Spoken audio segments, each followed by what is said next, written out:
Hey, everybody, welcome to the Fancy Werewolf Lounge. And welcome to our political episode. And if you don't think I'm going to try to shoehorn in a reference to a robot penis, you're sadly mistaken. I'm your host, Josh Pfizer. Hey guys, it's your old friend Liberty Bell. What's up? And we are joined today by two ladies, which is never really happened before. I feel flanked on all sides. Pussy power! Fuck the patriarchy! Yes, indeed. But we have Sommer Darland and Nilvia Rodriguez. How are you two today? Yep, Oh, doing really Nilvia, good. Nilvia is muted. Did I do that? Or she? No, Okay. I did it. I have a cold, and Mm, that's also why I sound super deep and awful. But I don't want to my cough. Every once in a while I'll be Oh, coughing, so I'll just be on mute unless I'm saying something. yeah. Just sneeze right onto the webcam. Yeah, Yeah. yeah. There we go. Yeah. It's what it means to be viral. So yes, like I said before, this is a special political episode, so we're probably gonna bypass what we've been the way we introduced this. But Sommer, Nil, why don't you give us a rundown of you and your involvement politically? Nil, let's start with you. Okay, so yeah, I am involved with a lot of different organizations, primarily here locally in town. I on the Waterloo Commission on Human Rights. And through that, and with my previous involvement with LULAC, which is the League of United Latin American Citizens, I do a lot of local work to get out the vote, to inform that are affecting our community. We try to hold courageous conversations here in Waterloo that are just like discussions basically with the public on issues facing the community. I led one earlier this year about the pandemic. Excuse me, the pandemic and how that affects, with the Tyson workers and safety, right? During a global pandemic. And we've had other ones on racial trauma here in Waterloo, so many other different things that we do. But yeah, besides that, I am co-founder and vice president of a nonprofit organization called Dream Iowa, and we um, is sort of like our vision is to stimulate and carry forward the growth from generational poverty to generational wealth for immigrant Iowans. So yeah, a lot of my background is with immigration, Latinos, and um, underserved communities, basically. All right, great. Well, thank you. Thank you for all you do. Yep. Sommer. it's just pronounced summer, Oh, like okay. the season. My parents just spelled it like this. Yeah, My sister's name is Liberty, and my yeah. parents are just I don't think we said this, but you are Liberty's sister. yeah, yep. Um, I'm Libby's sister. I'm and 13 months older than her, yeah, and we are so very if similar. yeah, so if you know the hippy dippy way Liberty was brought up, you Yeah, understand why you guys are named that way. yeah. I Uh, wasn't even born in the summer, so it's just not even. It's just a right, joke, basically. right. But how have you been? What have you been up to politically this past election season? You can Well, do it something. I guess I'm not like specifically politically affiliated with any organizations or groups or any political party. I don't really have that kind of affiliation at all. But what I have been doing has been out of work. I've been unemployed since March. So I've had a lot of spare time. And I've obviously, I'm very politically aware and been reading constantly day and night, like panics reading, just everything and wanted to figure out a way that I could help progressive causes in Iowa, especially since I have no money. So I've been having to find creative ways to support those causes, And it needs to be something I can do for my house because my partner has Crohn's disease. He's immunocompromised. So I can't necessarily be out on the streets interacting with people like I normally would like to be.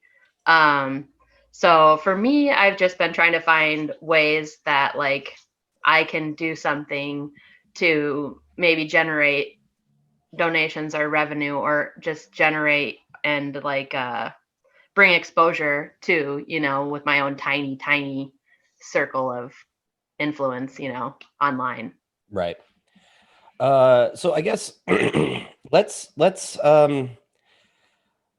so I'm just trying to think, because do we want to do local right now, or do we want to, because I think eventually we will want to talk about, the bigger presidential election going on right now, but I think that's, of course, like more simple for Americans. Come on, baby. Sorry. Yeah, even for a serious show, she still tries to fuck it up. Come on. Right. She's an actual star though, Josh. Yeah, I know that. All right. It's just, sometimes anyway. Let's get out of the way the presidential stuff. And it feels weird this past couple of weeks, because I feel like so much has changed the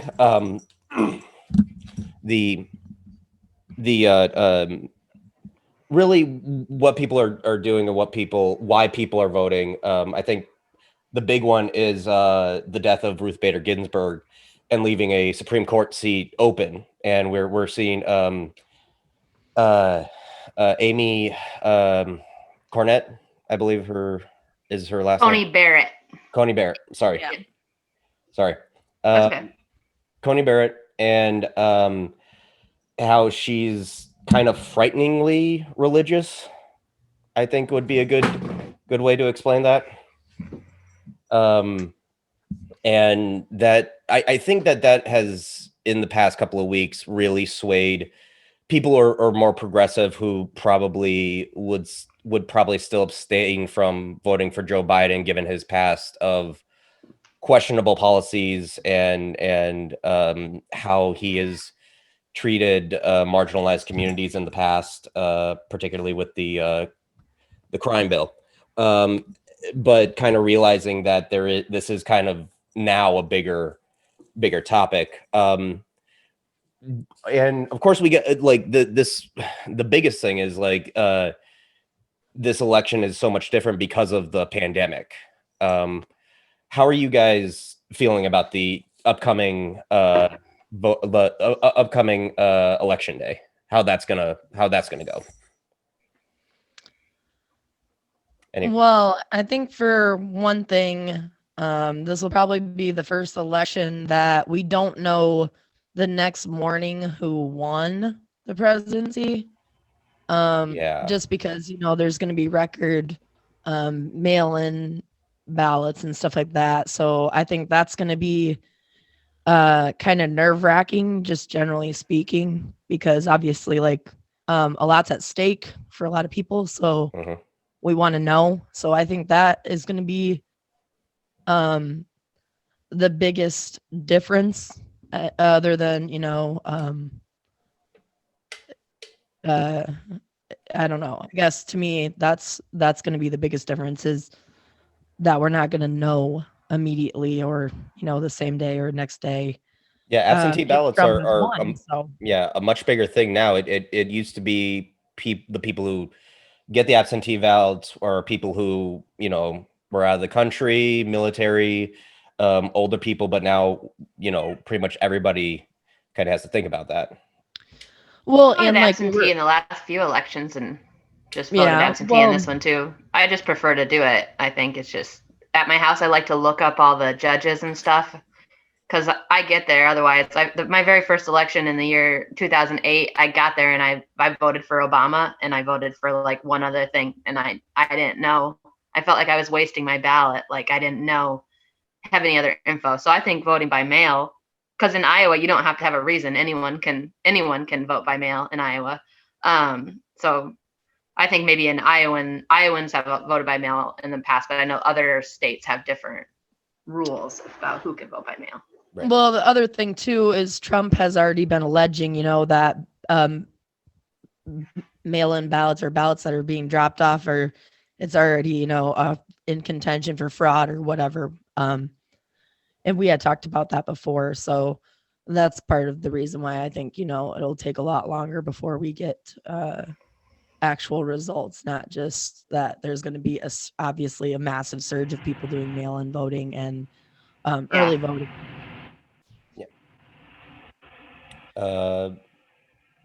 Nil, do you have any opinion about the vote, like specifically voting, like the process of voting this year as opposed to previous elections?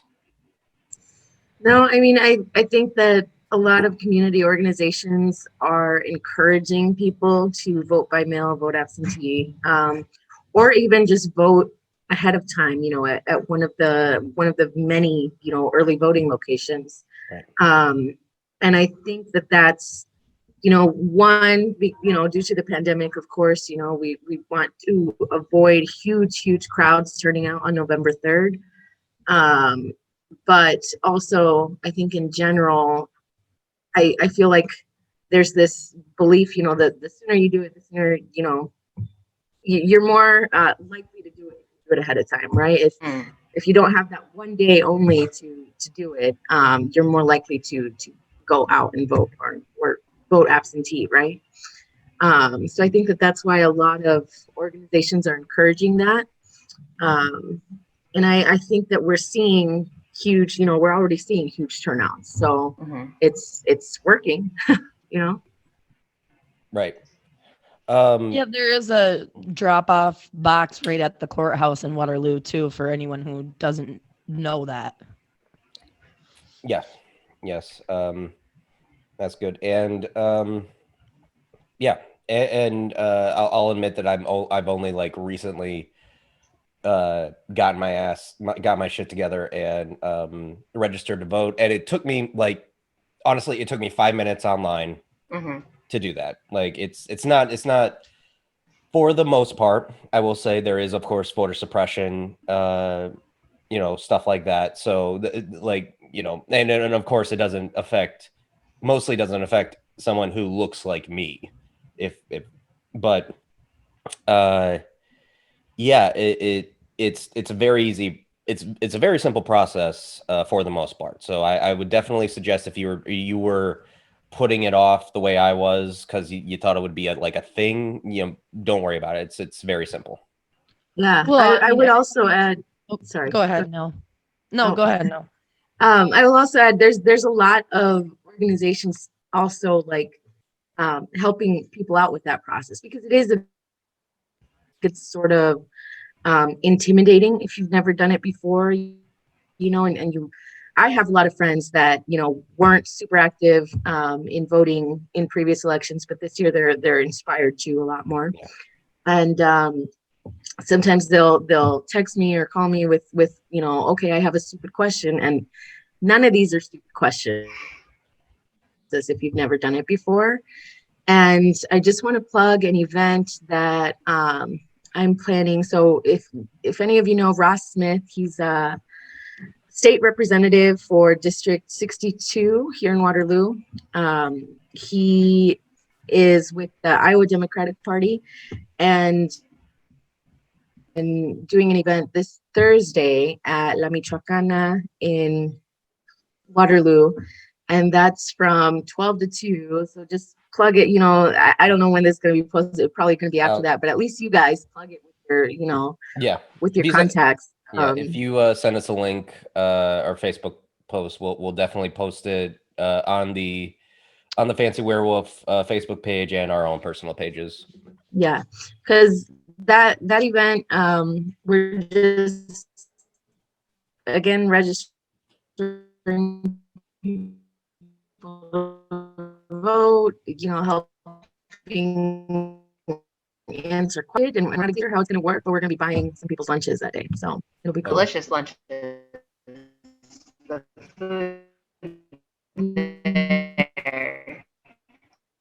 Yeah, So, right. liberties. It is. I'll definitely plug it on Facebook for you after I get off this 24-hour Facebook ban I'm on right now. So. Oh, you're banned on Facebook, Libby? Do we want to talk about that? Yeah, I may or may not have You showed me the posted picture some you posted. It is inappropriate disgusting. imagery on the It internet. is terrifying. Oh God, Libby.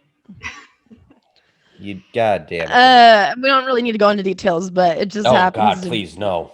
Let's not a get into hand with details. finger dicks. That's all. That's all we're Oh, doing. I saw that with the foot with the balls. Yeah. Okay. Okay, Yeah. I saw it. You got banned. Our very serious God. political episode, everybody. Well, I did see it though. Just saying. Okay, so moving on from the whole voting thing.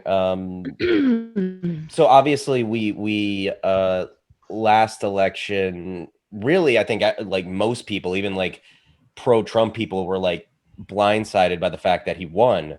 Do you think that that's definitely going to because personally, I'm not going to believe polls, especially in this moment. The polls last year, supposedly, Hillary was supposed to win, and it's well, she did showing win that the popular vote. Let's just remind everyone of that. She did, but they are saying like Joe Biden is looking, it's looking kind of like a landslide for him, but like again, let's not. I'm absolutely terrified and will not be surprised if Trump wins again. Yeah. Honestly, I have bad feelings. It's my greatest fear, but it would not surprise me remotely if he wins again. I am siding on the side of optimistic skepticism. Like I am going to, say at this point, I think stakes are much higher. So I think people are probably going to be more motivated, even if, because I don't know how anybody else feels. And I think I've said this the entire time, almost anybody except for Bloomberg, I would have preferred over Biden for the Democratic nominee. Right. Well, we're unfortunately at the point where none of that fucking matters anymore. It doesn't matter anymore. Right. Yeah, unfortunately not. To be blunt. I'm kind of, because I think all of us here in this chat are fairly progressive people in our politics. There is a thing like I keep hearing is that we can push Biden left. Do you guys have any idea what that looks like? Because that's something that I've been trying to figure out after a while. Like whenever anybody says that, I know that like the things that need to be done more are grassroots mutual aid. But what do you guys think the moving Biden to the left thing should look like? I don't think that's even in my mind really actually a thing at all. I don't think so either. Yeah, I think we all have these ideas. Like, I mean, he's maybe moved slightly left on some things. He recently has said something about decriminalizing marijuana. He recently said something about forgiving student loan debt to people who make less than $400,000 a year. He's said some things, I think, but it's a campaign trail right now. So I don't think we can count on those promises if he's elected. I think we'd all like to see him go left. I think he's a true moderate. I think Kamala Harris is also a moderate. I don't think she's going to do anything to push him left. I know she was when they were both in the caucus period, trying to get the nomination, she was very critical of him and his past policies.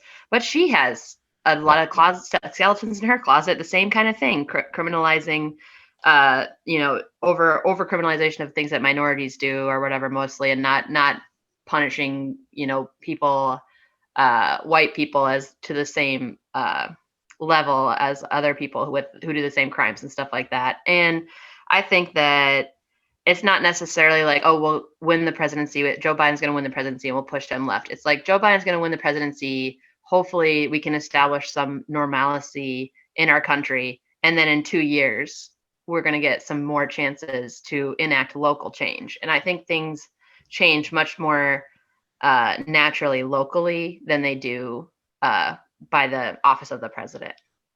Yeah, that's what we've basically been talking about since, well, we started this podcast, is that, yeah, it's important to get out here and, vote for the presidency, because obviously we need to remove a giant threat from the White House right now. I mean, Trump is a threat to all Americans, in my opinion, not just certain people, all people.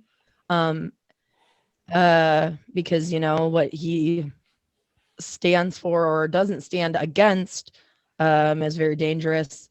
And we've been talking about it from the beginning that, where we need to get involved is locally, and start getting and voting in people that share the same beliefs as us and want change for America, because we've been going through the same motions for way longer than any of us have been alive. We're young people, and we need to get more young people involved in politics and policy change.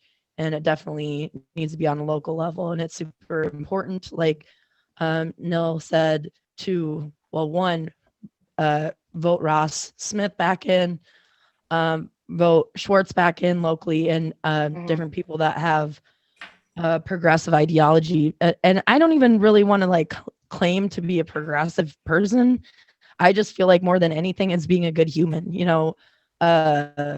supporting things that support all people and not just the few and the wealthy. So yeah, I don't think there's any swaying Biden to the left or anything like that. I think it's going to be a bunch of crap, but I also think that anyone is better than Trump. So it's obviously really important to get out there and vote Biden in.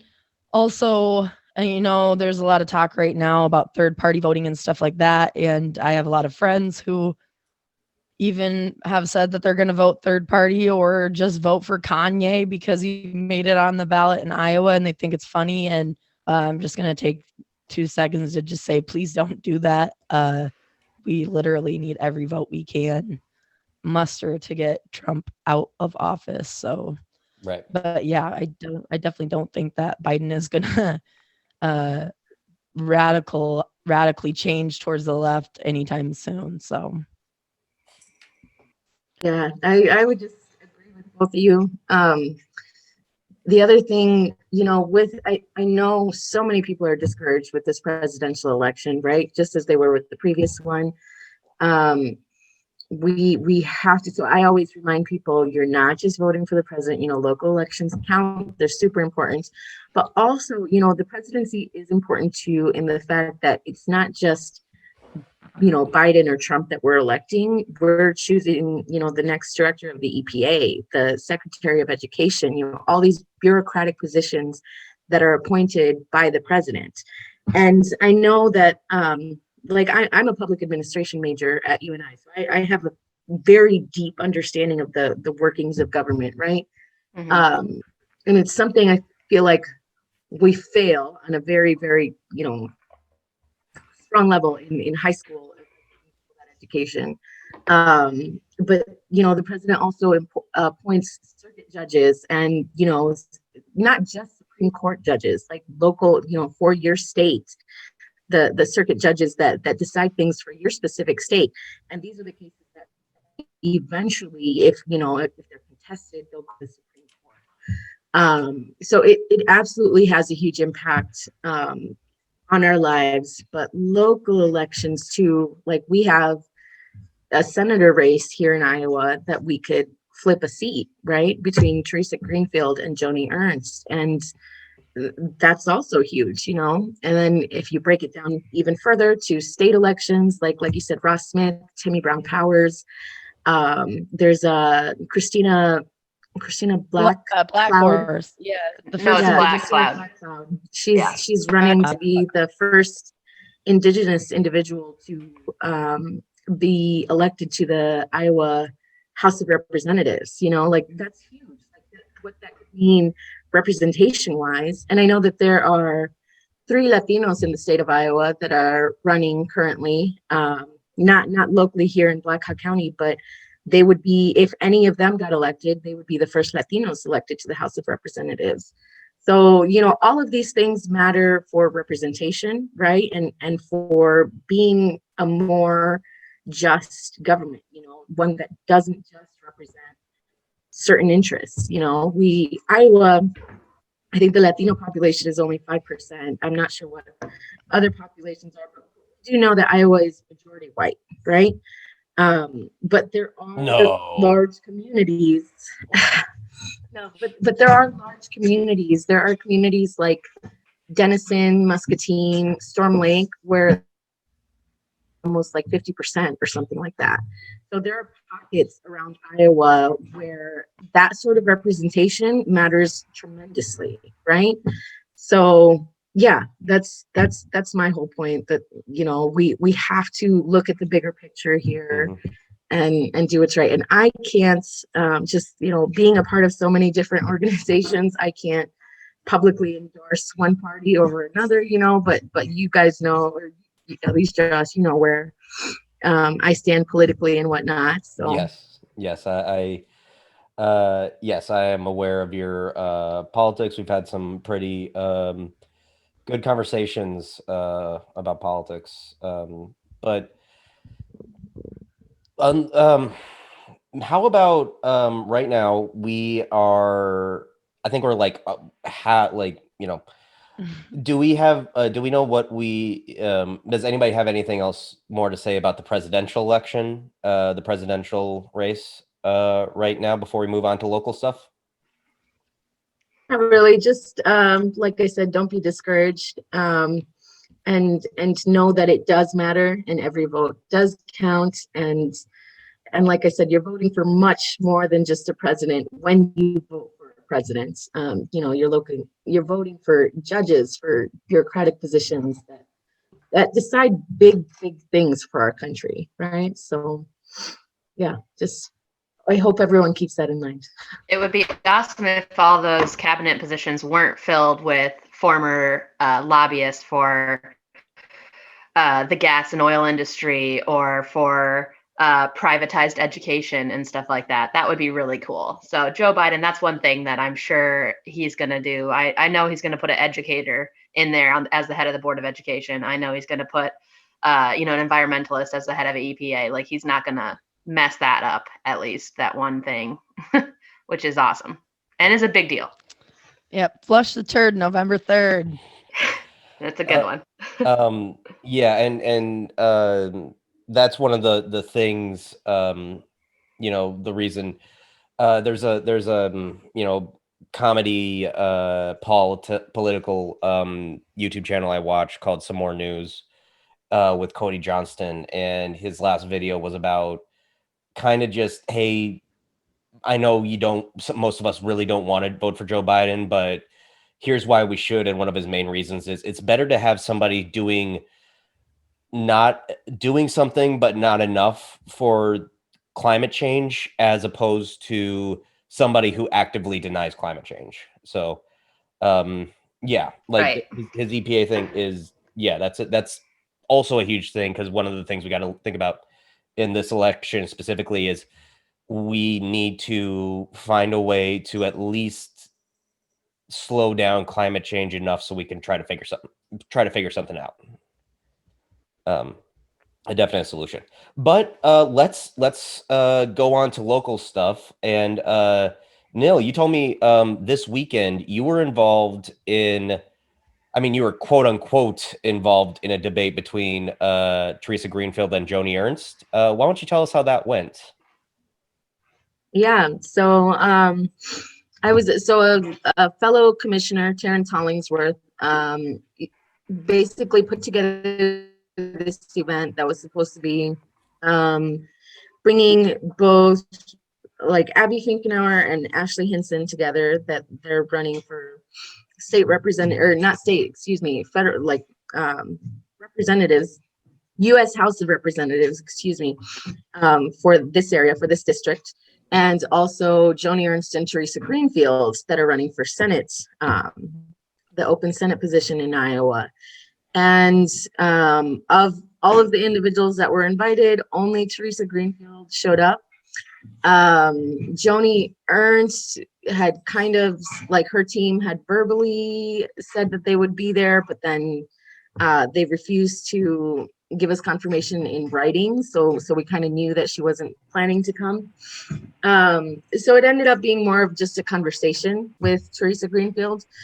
And but it was good because a lot of folks mentioned that, on the campaign trails, these individuals, Teresa Greenfield, Joni Ernst, they're always saying that they visit all 99 counties, right? And that they go into all of these communities, but the individuals that were there were saying they can't remember the last time that a candidate for Senate or for U.S. House of Representatives was there in North End Waterloo, right? East Waterloo. And it's discouraging, right? It doesn't necessarily encourage people to come out and vote. But so Teresa's presence there I think it meant a lot to a lot of people.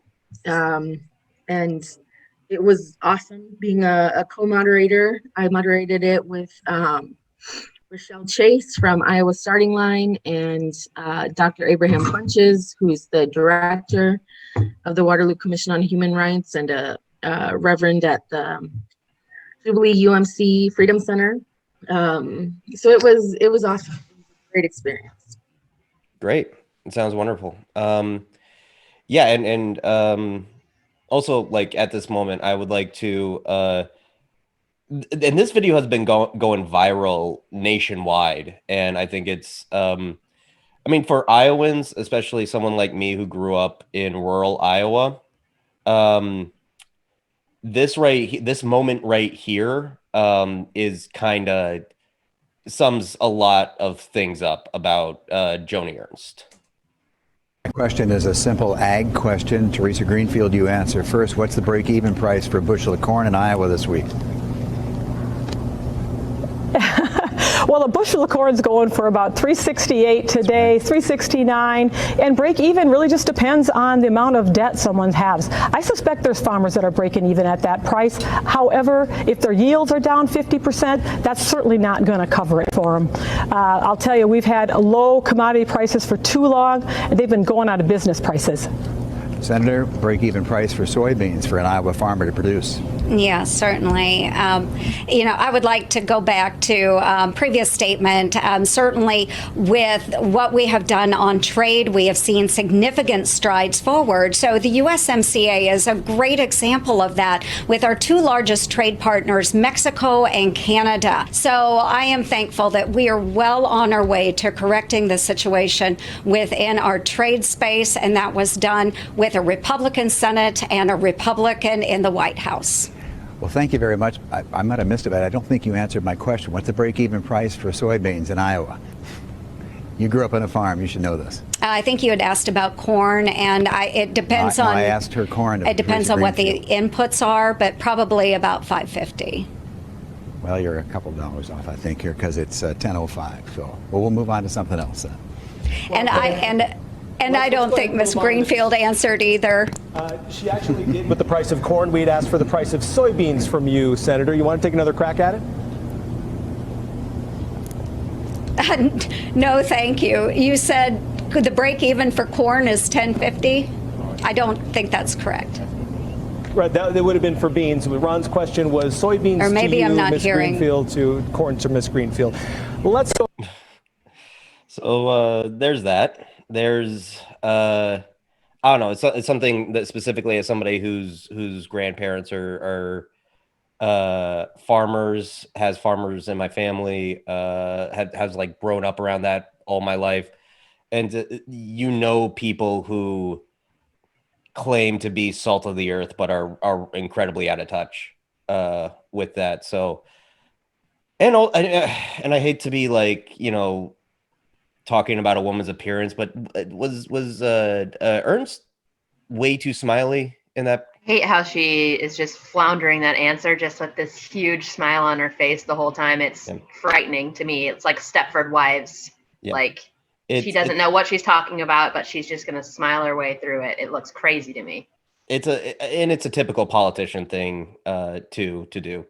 But Yeah, it's something that I think is it, and God bless. I believe it was Ron Steele from KWWL. Was I? Yeah. Yeah, Ron Steele. our local NBC affiliate. Mhm. In Waterloo. Yeah, God bless him for like going back to the answer, because she did the typical politician thing of just kind of blowing past it. Right. Yeah. Yeah, But that's what she did in the first debate too, that they had down here in Des Moines. Just they both kind of did it. It was really frustrating, and I know the moderators were extremely frustrated with that, because I mean, and we've been seeing it in the presidential debates too. It's like they ask a very specific, detailed question. They've really thought about these questions. They've vetted these questions, done all their research, and then for the candidates to just blatantly disregard that is so disrespectful and really hard to watch, honestly. Well, I think one thing with this debate that Josh showed the clip that just showed that clip from, they had some pretty major technical difficulties in the first 20 so minutes of it. I'm not sure if that was in those 20 minutes, but she very well could have misheard it, because obviously she went back on it twice thinking that she was talking about corn and not soybeans, and to all of us it was obvious that we asked about soybeans. So I'm not really sure if that's, I mean, obviously her response anyways was totally bizarre, but she was wrong I'm not either sure way, if I'd say, which, like, if you want to be one she of the was, two but senators from Iowa. I don't know if she heard it right on that particular part of the debate. I guess So I just don't want to give her the benefit of the doubt because I hate her guts. Yeah, I got some pretty Just major hate her. issues with her too, especially on policy. She also literally doesn't believe that systemic racism involve a human being. But in that instance, I am just gonna say that I think that could potentially have been technical difficulties. But yeah, sure, she and I'll be sucks. fair, it could have been. It could have been. Yeah, she does look stupid, though. I'll say that. Yeah, it is really, I mean, just obviously phony, and she's a pretty fake person. One of my other major issues with her, obviously, is with healthcare. She is not for healthcare for all, and we need healthcare for all Americans, and we need it now. We needed it yesterday, and with her being reelected, she and Trump and a bunch of the other people are going to try and get rid of even more of that, and it's just something that we cannot tolerate. So she's another one we need to flesh out. Yeah. And I know, Sommer, that your efforts specifically have been to raise money for Teresa Greenfield, so maybe this would be a good time to talk about what you've been doing. Well, okay, I've got two projects that I'm doing, and they're both really dumb. So it's like, like I said, I'm unemployed. I've got literally, $80 in the old bank account. And let me just say, so I can't donate. Sommer, real quick. Your really dumb stuff that you're doing is perfect for this podcast. So go ahead. Well, I'm glad that you think so, Josh. Okay, so I'll just show you. It's not dumb because it totally has a purpose. So right. I was just going off of what she I don't know. saying. It's silly. Maybe silly. Okay. How about that? It's silly. It's not serious. We will agree with. Okay, it's silly. I'll show you. And you guys are all in luck because I have included you in my silly thing that I'm doing to raise money for Teresa Greenfield. So I'll do my screen sharing. Okay. Oh, I can't do it. You gotta let me do it, Josh. Don't worry, it's nothing weird. I mean, it's all right. Fine. Liberty, you're not showing the dick fingers, by the way. Do not do that. No, she's not gonna. I don't have that, so don't worry. Okay, here we are. All right. Okay, so this is it. So what I've been doing, this is one of the things I've been doing. Let's refresh it because actually I've actually posted another one since we've been in the chat. So I started an Instagram account, and it's called I Know What Breed of Dog You Are, because I have this like uncanny knack that like when I meet someone and know them and like even just look at them or look at their Instagram feed, I can tell what breed of dog that person is. Because I know a lot about dogs. I love animals. I've always loved dogs and just know a lot about dog breeds. And so this has just been a fun way. And I've been promoting it on my own Instagram. And I got about, in one day, I think over 20 individual donations to Teresa Greenfield, and some of them recurring. And then since I have been continuing to do it, I've gotten 13 more donations in the last couple of weeks, like individual donations from people who want to know what breed of dog I think they are. So I will show you guys my posts. So what I typically do, okay, and I'll explain that later, why there's some people on why there's this Courtney page. Cox So, and Matt LeBlanc. right. I'll show you and I'll tell you. So I go through, I look at their feed. If I don't know them, like this person with the Icelandic sheepdog, I didn't know this girl, but I just looked through her Instagram feed and like, oh, well, I can't look at it. But anyways, I looked at her Instagram feed and was like, okay, this is like, she's outgoing and sporty and she likes to have fun and she's got a great smile and she's blonde. So I like think like what dog breeds I know that are like that. So, and it's really fun too. And some people have sent donations in on behalf of their dogs. And so when they send it in on behalf of their dog, I do what celebrity their dog is. Well, So, I mean, Burt Reynolds was just a dog in general. Like, I wish I could have had logged into this because this person's dog looked exactly like Burt Reynolds. Maybe I can. I don't know my codes. Because we're seeing your things now. I don't want it. I know. I don't even know my password, honestly. Yeah. So it doesn't matter. But anyways, this dog looks just like Burt Reynolds. And then these are my friend Victoria's 2 dogs, which are best friends. And one of her dogs is really neurotic and like controlling, and then the other one's very goofy. Friends. Yeah, Joey and Monica from Friends. So her neurotic dog is Monica, obviously. Yes, always has to be in control, likes to like have her little area organized at her house. And then her funny dog, who's really goofy and just like kind of dopey, is obviously Joey, because she's just there for the comic relief, you know, while Monica's taking care of all the business, basically. And that dog doesn't share food, just like Joey. Right. Oh my God. Murphy is a psycho about food. I mean, she, like, if you leave food on the counter, she'll eat it. And then you'll come back in the room 1 minute later and there's not only any food, there's no evidence of any food. And Murphy looks very innocent. She has never done anything wrong in her life. So those are my friend's dogs. So I like to do that. So I've been doing that, which has been really fun. And then another way I've been generating. So how this works actually too, is people just send me a screenshot of their donation to Teresa Greenfield. And I've broadened it now. So if people want to donate to any Act Blue candidate, if people want to donate to any local mutual aid funds, if they want to donate to any bail funds, if they want to donate to the ACLU, I basically was like, hey, if you want to donate to a progressive cause, send me a screenshot. I'll tell you what dog you are. And then, you know, we can generate money this way. So I did all your guys' dogs, even yours, Nilvia, just in the brief moment that I've met you. And I did Teresa Greenfield's dog. And I will tell you what dogs you are. Okay. So let's start at the top. Liberty Bell is the Chow Chow. You guys have ever known a Chow Chow? They are so cute, but they're also very fierce. So they obviously have this awesome red hair. They obviously look amazing. They're beautiful dogs, but they're also super protective, super smart, super loyal. Like people who have these dogs like are obsessed with them basically. So and they have blue tongues. And they have blue tongues, which is really unique. So they are cool dogs. I love them. We grew up. We had a family friend who had 2, and they were really cool. Yeah. And then Josh, I have you too here. Don't worry, sir. The Irish Terrier. Okay. Oh God damn it! Look at this dog. It looks just like you. I know. Yeah. He's very smart. He's very clever. He's outgoing. He likes to go out and do fun stuff, or he can curl up at home. He's kind of the dog of all trades. Okay. And I'll do Nilvia's next. So wait, let me get, oops, this thing is in the way. Here we go. Nilvia is the fabulous flat-coated retriever, which is a very beautiful dog, obviously, too, of course. But this dog is not just beautiful. It is very smart. It is very hardworking. It's a working breed of dog, so it's not just like my Chihuahua over here who's just lazy and does nothing. This dog will go on runs with you, go on walks with you, go everywhere. It's a herding type of dog, so they can be trained for kind of really anything.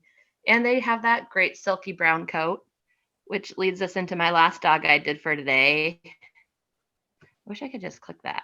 Okay. No, this isn't it. That's a different flat-coated retriever. Puppy, it was so cute. Okay.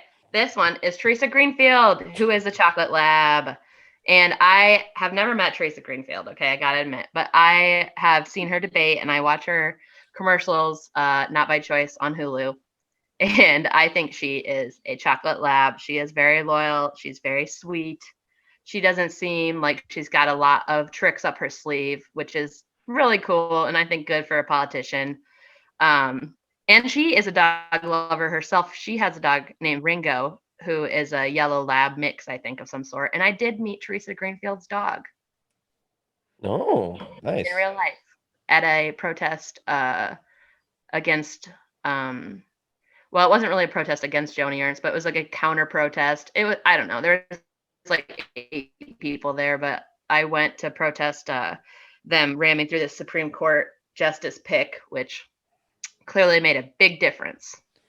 Hey, the more you get involved, you know who it's going to influence. Yeah. Even though you feel like this may not be that meaningful, it is quite substantial. Just to get involved with local politics, and it's a very fun thing that you're doing, and I'm really proud of you for getting involved in whichever way you can. Well, thanks, Lib. And I just want anyone who wants to get involved in this way and would like me to use my dog identifying skills on them, all you have to do is send a donation to any sort of progressive cause. I'm not being picky, but Teresa Greenfield needs your money, so maybe to her, but I would say, Abby Finkenauer, I would say Christina Blackcloud, I would say, I don't know, anybody progressive you can think of, or like the ACLU if you don't want to donate to a politician. I mean, that's a great cause. And just send it to I know what breed of dog you are at Instagram. That's it. Send me that picture. I will tell you your dog breed. Okay, fantastic. And how about right now we go into so first off what other races do you guys know, like other candidates do you know that locally that we should be supporting? Nilvia talked about quite a few. Any other like very local races, even like Cedar Valley? Ooh, I know that there's also there's somebody running for it's a very Iowa agriculture. Let's see. I was Hopefully just looking at him earlier. Yeah, hopefully he knows the price of soybeans. Yeah. County Agricultural Extension to fill a vacancy. Daquan Campbell. Yeah, Daquan Campbell, super important to vote for him. Ross Smith, like you mentioned, Charles Schwartz, Christina Blackcloud. I'm trying to think of. I have a whole comprehensive list. I have a different ballot than you guys because I live in Des Moines, so. Right. Yeah. So I don't know your guys' local stuff as much as I probably should. I mean, like you got your own stuff. You're in Des Moines. Yeah. It's also an important district, important demographic. So. But yeah, I agree. Daquan Campbell is a really important person to go out and vote for this election. It's obviously his first time ever running for anything. Yeah, I would also say there's for people not here in the Cedar Valley, JD Schulten is running for 4th congressional district. And so this is the Steve King's former, well, he's still, in office, but this is Steve King's district, and he thinks he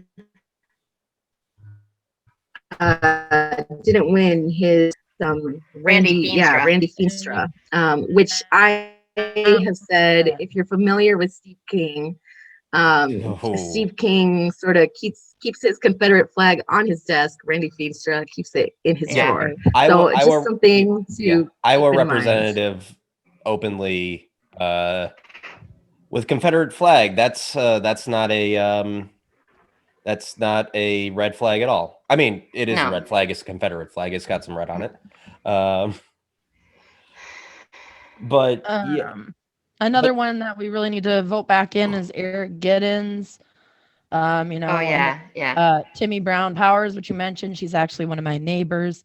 Dave Williams, Bob Kressig, Carissa Foyam. And then are all those people up for election this season, or some of them are in 2 years, aren't they? No, these are all for this election. Really? Wow, I did not know that. You guys, because I don't have any of those people on my ballot. Well, they're all local. They're local House representatives and Senate, Iowa. We Senate, got Cindy Axney. So Cindy Axney and David Young, that's a race down here, which is like the Schulten Veenstra or the Finkenauer Henson race. So we've got Cindy Axney, and if you ever see her commercial, she looks like she was a college basketball player. So I got a lot of respect for her, just based on that alone. So yeah, but yeah, on the national level, we got to vote for Biden, Harris, Greenfield, and Finkenauer, and then locally, there's some good resources and stuff to find out who you want to vote for. And then to find out, your polling location and stuff like that. If you haven't done anything like that, feel free to message any of us. I'm sure we'd all be willing to help you out with any of that as well. And I'll put in some useful links in the description to this podcast. So we're talking about politics right now, but I think we've all mentioned at one point, getting out there and being active in your own community, mutual aid, stuff like that is probably just as important, if not more important than electoral politics, at least somewhat in my opinion. I'm not, as knowledgeable as you three actually, obviously, but we probably should also at the tail end of this discuss things outside of voting right now that you could do. We did a few months back, we did a episode about the current wave of protests, the Black Lives Matter movement, and what you can do to help. I believe there's still a website that has a comprehensive links to how you can support them and stuff like that. But as for our community, especially in a time of a pandemic, there are things that we can do to help each other. And I think especially now it's important to get to know your community, get to know the people around you. Two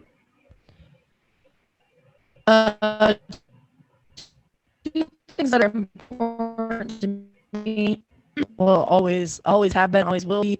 One thing that's super important to me is food insecurity in our area. And my friend Joyce Livingston runs the Cedar Valley Little Free Pantries. They're all over the Cedar Valley. It's super important that they get donations, especially in the winter. They can't accept like canned goods or things in like glass jars, but anything boxed and stuff like that, they're taking donations for constantly.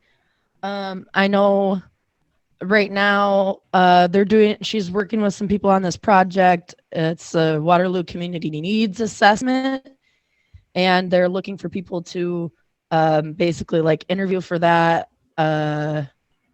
So if that's something that you're interested in doing, get a hold of my friend Joyce Livingston. She's a doctoral candidate working on her dissertation right now. You and I. Those are things I guess I'll mention. She's also doing for the first time this program called Momentum in Waterloo, which is like a course basically to help get people placed into jobs and learn skills to be better able to interview and get jobs. And I'm taking donations for clothing that would be interview appropriate. If anyone wants all the things, the description, or that things that you would wear to a job interview, you can donate those to get those out. And also, oh, never mind, that's going to happen for post this. So,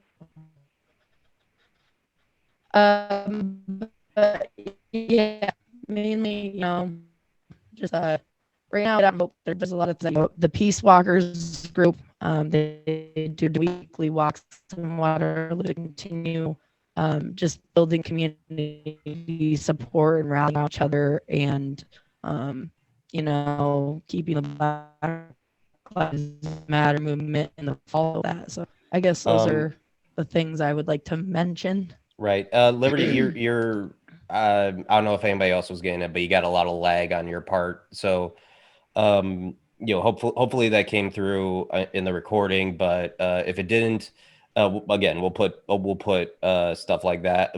Put whatever you said in the links below for how you can help.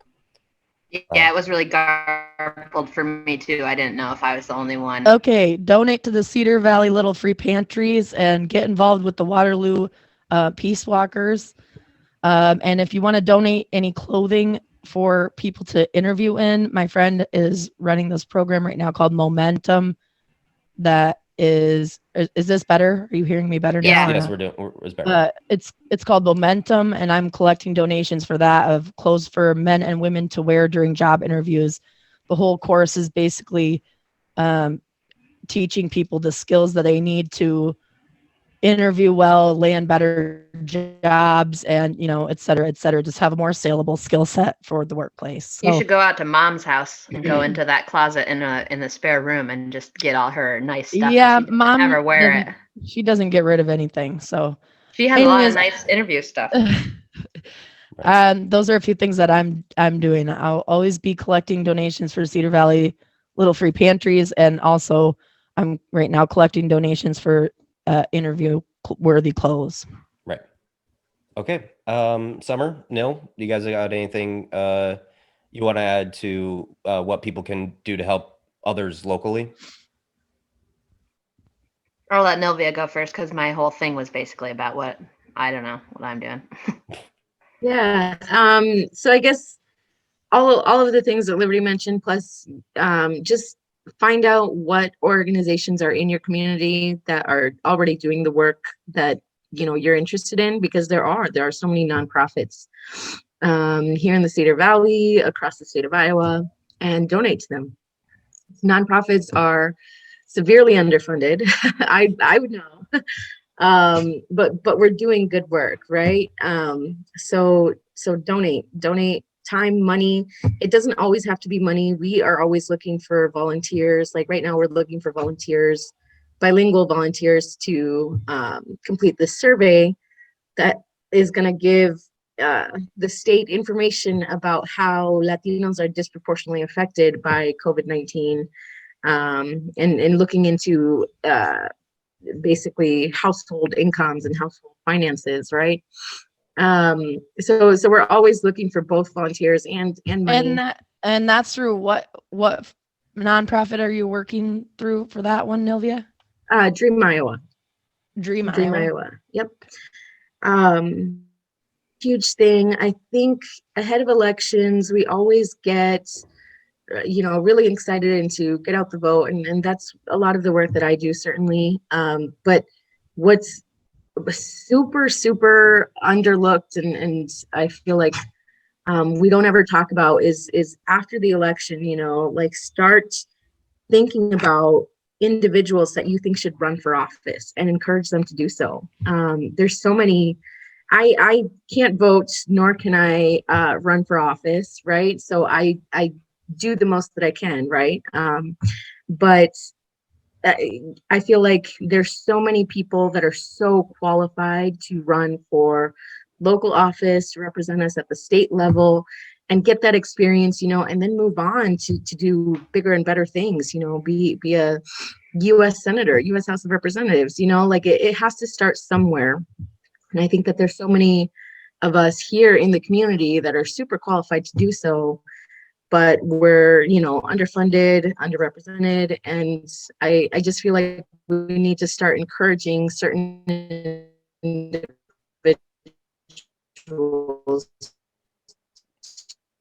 to run for office. We have our campaign, the primaries happen. It's too late for anyone to run for office now, right? But immediately after those elections, we need to start having these conversations. Right. Absolutely. And I think that's reach. I feel like as young people, oh shit, I must be lagging. Sorry, Josh, go ahead. Oh no, I was just gonna. I think I was probably gonna say the same thing as you do. You were as. And by the way, thank you for calling me young. as young people, we do, yeah, we need to be more active and try those of us who really can can and have the ability to run for office should.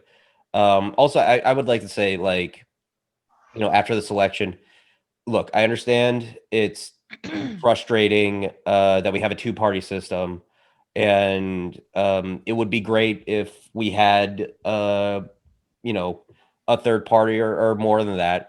And I'm not one of those people who's going to shame anybody for voting third party, especially if you're disillusioned by the Democrats and the DNC and all that. I will say though, it to do that, it's probably better to start building that party, start building the Green Party, start building whatever progressive party you have now at a local level, at a state level, so that in the future we could have more options in voting. Yeah, I think it's hard to vote third party in a presidential election because it literally will never, ever, ever, the way it is now, ever work out for you. So it maybe makes a point when 3 million people vote for the Green Party or the Libertarian Party that or whatever. But ultimately, it doesn't make a difference and just ends up, probably having the opposite effect that you want it to.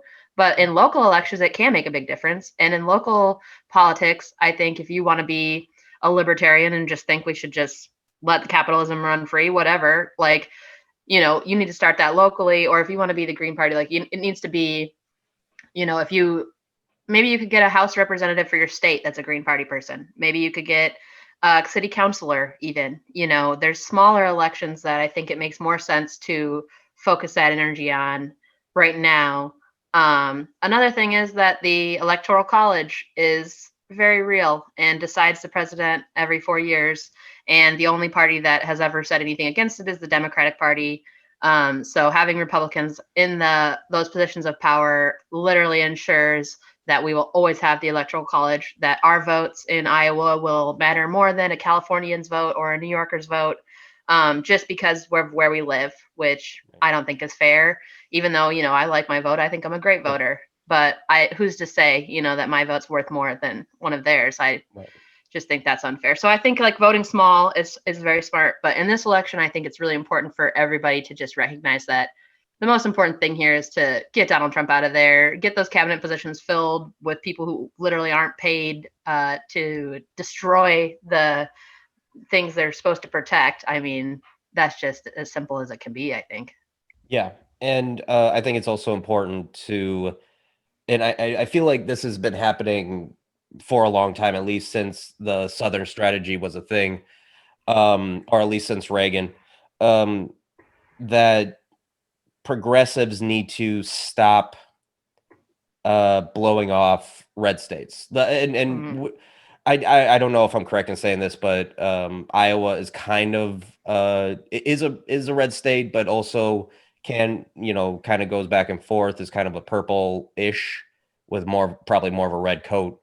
But yeah, I think supporting progressive movements in red states would also be a really good way to go, because those states feel underrepresented by both parties, frankly, and to give solidarity to them would do really wonders for them, because there are progressive movements in the South, there's progressive movements in the Midwest, even dark red states, so in Texas they're like 3% different. I mean, between Trump and Biden in Texas, and Joe Jorgensen's getting 3% of the Texas vote right now. It's kind of disheartening. But hey, even Texas, they've got a lot of progressives there, and they've got a lot of conservatives, and they're duking it out down there.